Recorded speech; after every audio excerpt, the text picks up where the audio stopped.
É muito fácil mentir na internet.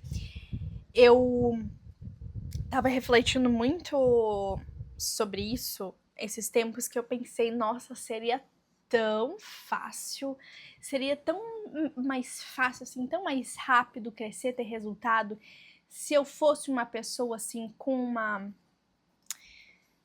uma moralidade duvidosa, que não me importasse em ser uma pessoa ética, que não me importasse em, sei lá, ser fiel ao que eu acredito, a ter essas crenças fortes, a ser uma pessoa que realmente tem valores pessoais.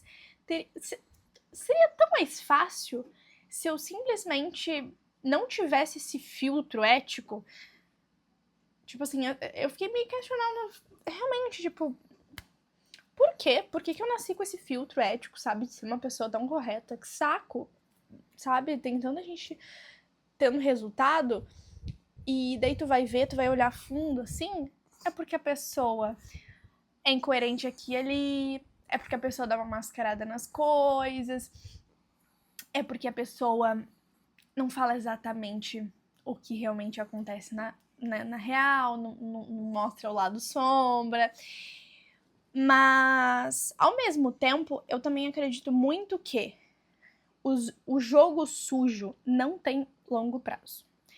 Esse jogo sujo, ele funciona a curto prazo, é um resultado mais acelerado, mas... Aqui a Arlene tá limpando o prato.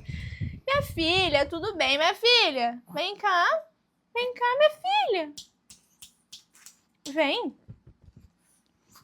Eu sei, esse papo todo, ele é muito, né? Ai, o que esses humanos estão se preocupando com esse tipo de coisa? Eu, por exemplo, roubo a comida da minha irmã e eu não tô nem aí. Eu roubo mesmo. Ela já tá gordinha, eu tô magra.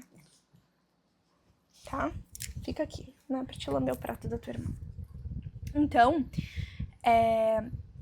esse jogo sujo, ele funciona, mas ele funciona no curto prazo. No longo prazo, tu pode manchar até possíveis futuras oportunidades que tu tenha. Então, isso de... Né, o que eu vejo muito acontecendo no digital, dizer que teve um resultado X que não existe. Por exemplo, tá? Ai, faturei 100 mil. Mas esses 100 mil é distribuído em quanto tempo? Porque às vezes a pessoa não especifica, fica em aberto. Mas 100 mil ao longo de um ano não é muita coisa se tu for para analisar. Principalmente se a gente for falar de faturamento. Porque faturamento não é receita, faturamento não é lucro.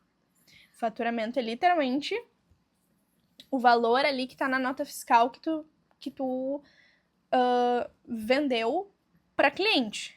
Receita é o quanto que realmente entra na tua conta. Aí a gente tem a questão do lucro que tira, né? Eu não sei exatamente contabilmente o que é cada uma das definições. Tô falando o que eu sei, né? Por experiência própria. Lucro, tu tira pagamento de terceiros, tu tira impostos, custos com ferramentas, investimento com tráfego pago, tudo isso tu tira. Então, se tu for calcular de fato, talvez a pessoa nem tenha resultados tão exorbitantes assim. E isso quando a pessoa não fala que, ok, faturei tanto. Só que daí, às vezes tu fecha um contrato, por exemplo, de tantos mil, e tem inadimplência, tem pessoa que cancela. Então tem muitas variáveis que não são ditas.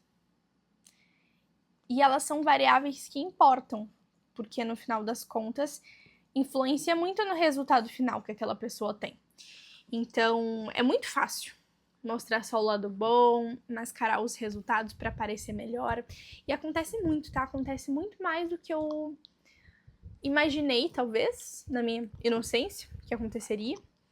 E um dos fatos que acontece muito é a incoerência. E tem alguns casos específicos e que me deixa bem indignada, mas eu fico pensando, meu Deus, é com essas pessoas que eu tô dividindo esse mercado? Meu Deus. No futuro, a gente vai, nós divas éticas, vamos arrasar, porque esse pessoal tudo vê de arrasta em algum momento. Não é possível.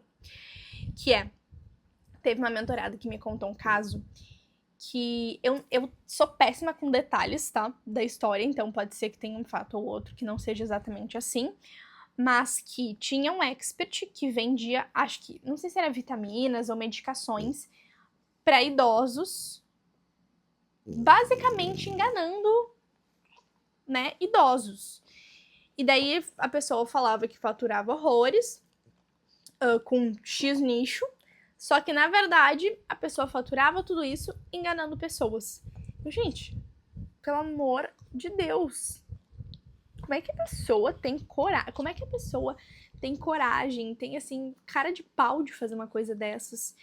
Eu realmente não sei, porque pra mim, na minha cabeça, não faz sentido. Porque de fato eu tenho esse filtro muito seguindo as coisas, fazendo as coisas de forma correta, que na minha cabeça não faz sentido algo assim. Aí, tem pessoas no digital, por exemplo, que pregam a liberdade, isso e aquilo, e vai ver a equipe da pessoa trabalha de domingo a domingo. Por quê? Porque é pro expert poder descansar e ter liberdade. A equipe tem que trabalhar de domingo a domingo.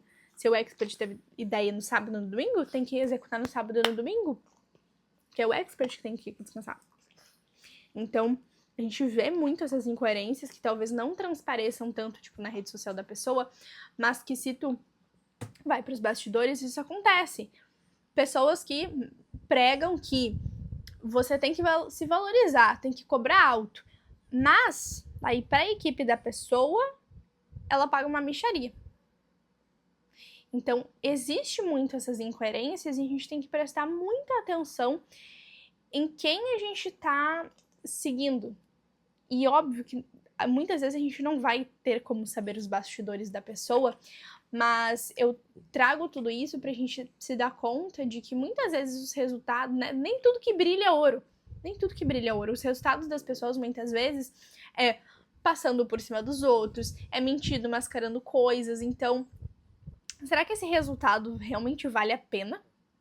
Tendo em vista tudo isso que ela passou por cima? Essa pessoa? Então, tem também quem se posiciona muito bem, por exemplo, se posiciona muito bem, nossa, é alto valor, não sei o quê, muito bom o posicionamento, e daí tu vai comprar da pessoa e a entrega é ruim. Não valoriza clientes e alunos antigos. E todos esses casos que eu tô falando já foram coisas que chegaram até mim, de mentoradas, de alunas, de amigas que me contaram, que realmente aconteceram com pessoas grandes do mercado. E aí é realmente onde a gente fica se perguntando de, será que esse resultado realmente vale a pena se é passando por cima de tudo isso? E muitas vezes até mesmo abrindo mão de quem tu é. Então, por exemplo, porque pra ter resultado tem que se vestir desse jeito. Aí tu vai lá e se veste desse jeito. Gente, se fosse pra me vestir de um jeito determinado, XPTO, tava na CLT ainda, que tinha uniforme. Não faz sentido. Mas daí tu vai lá e faz. Porque trabalhar de cafeterias e da rua. Isso que é liberdade. Aí vai lá e faz. Mas o quanto tu não tá abrindo mão de quem tu é nesse processo? O quanto tu tá vivendo uma vida que tu realmente gostaria de viver. E eu acredito, sinceramente, que esse tipo de jogo sujo te acelera. Mas não tem longo prazo. Uma hora a pessoa é desmascarada, as pessoas compram, mas elas só se enganam uma vez. E assim como a gente indica o que é bom, a gente dissemina a palavra do que é ruim também. Porque se a gente for analisar num comportamento geral, as pessoas, elas gostam e têm o hábito muito mais de reclamar, de fazer uma indicação, assim, do que é ruim, do que falar o que é bom. Pra indicar algo que é bom, tem que ser realmente muito surpreendente. Mas quando algo nos desagrada, a gente adora falar para as pessoas o quanto nos desagradou, o quanto a gente ficou insatisfeita. Então, no final das contas, uma hora esse jogo vai cair por terra.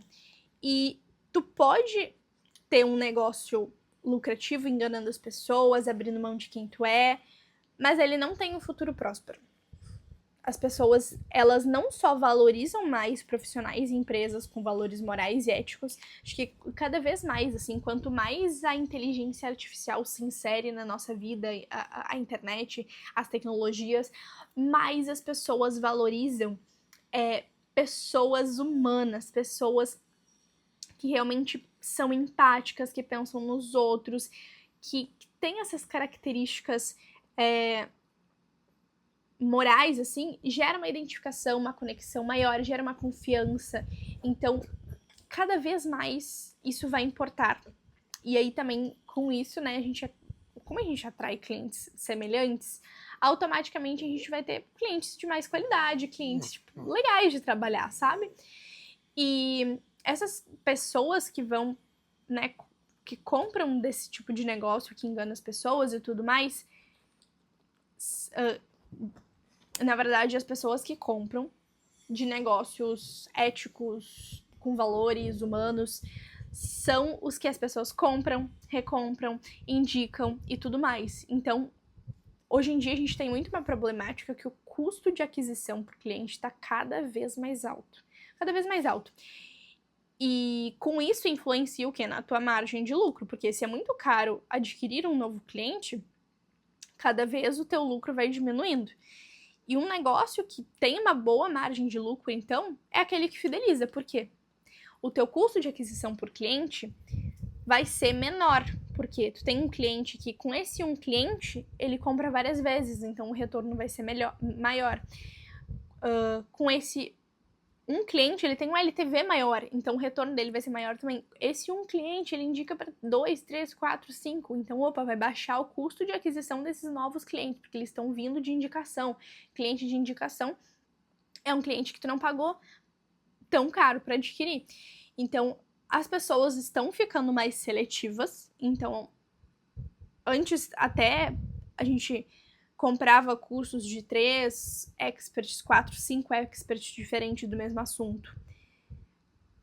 Mas hoje em dia eu sinto que tá num caminho, e daí isso é um pouco achismo da minha parte, mas que tá num caminho em que as pessoas escolhem uma profissional, confiam e compram só dessa profissional, sabe? Porque acaba que é tanta informação que se a gente vai seguir todo mundo, se a gente vai seguir um monte de gente que fala do mesmo assunto, polui muito a nossa cabeça, sabe? Fica muito poluído, a gente fica com overdose de informação. Então, as pessoas estão, sim, mais seletivas e tendem a escolher uma profissional ali, 2 para seguir e comprar numa mesma área. E uma frase que me pegou muito, assim, que não sei em que evento foi dito, mas que eu vi pessoas falarem sobre ela é: por que escalar o Everest? Porque ele existe. E pra mim, isso tem muitas contradições. Porque assim, eu sou uma pessoa que, né, falando literalmente da frase por que escalar o Everest, porque ele existe, pra mim não ia ter a menor graça, tá? Não ia gostar, ia me cansar, não ia achar legal. Tem um risco muito grande de morte, pra mim isso aí já não tá valendo a pena.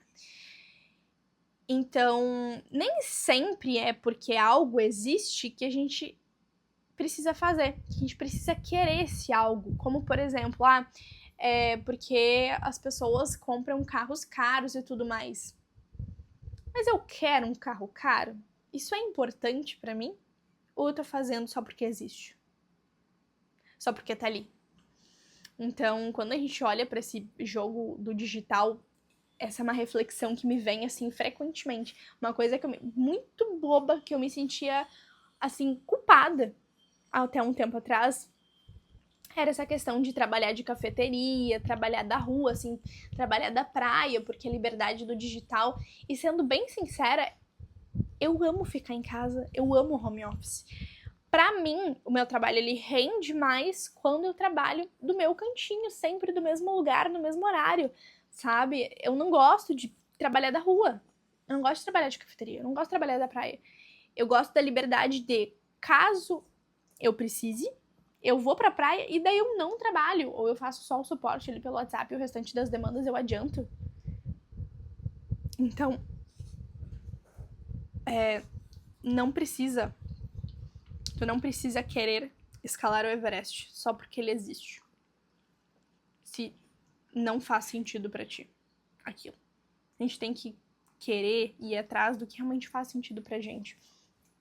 E se o jogo que tu tá jogando fere algo que tu acredita, pra mim, ele não vale a pena e ele não vai muito longe. Realmente vai longe.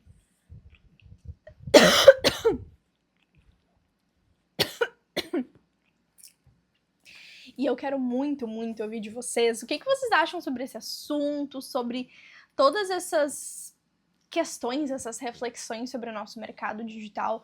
Acho que a gente tem muitas questões, assim, não é à toa que hoje em dia falar que vende curso é visto como algo negativo, pejorativo, porque as pessoas banalizaram as coisas, fazendo as coisas de qualquer jeito, sem valor, sem ética, sem um pingo de responsabilidade.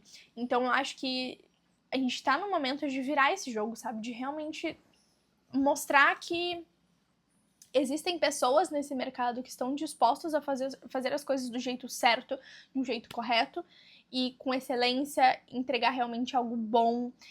E são esses negócios que eu acredito que vão pra frente e que tem futuro, tem longo prazo. Não adianta tu fazer um jogo jogo sujo que daqui 3, 4, 5 anos ninguém mais vai se enganar por isso e vai desistir. Ou que tu vai depender de pra sempre vender pros bobalhão idiota que cai no clickbait, numa coisa que não existe. Então, pra mim é muito mais sustentável e me dá muito mais paz de espírito, de fato, fazer as coisas de um jeito correto. Às vezes eu me sinto um pouco boba por fazer as coisas de um jeito muito correto, mas eu sei que no fundo é isso que vai me fazer prosperar.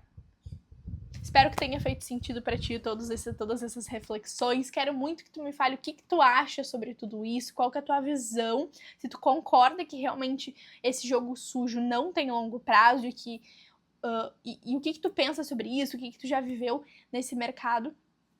Quero muito dividir essas experiências com vocês. E não esquece de curtir o vídeo se tu gostou, se inscrever no canal que a gente tem vídeo toda semana. E eu te vejo no próximo.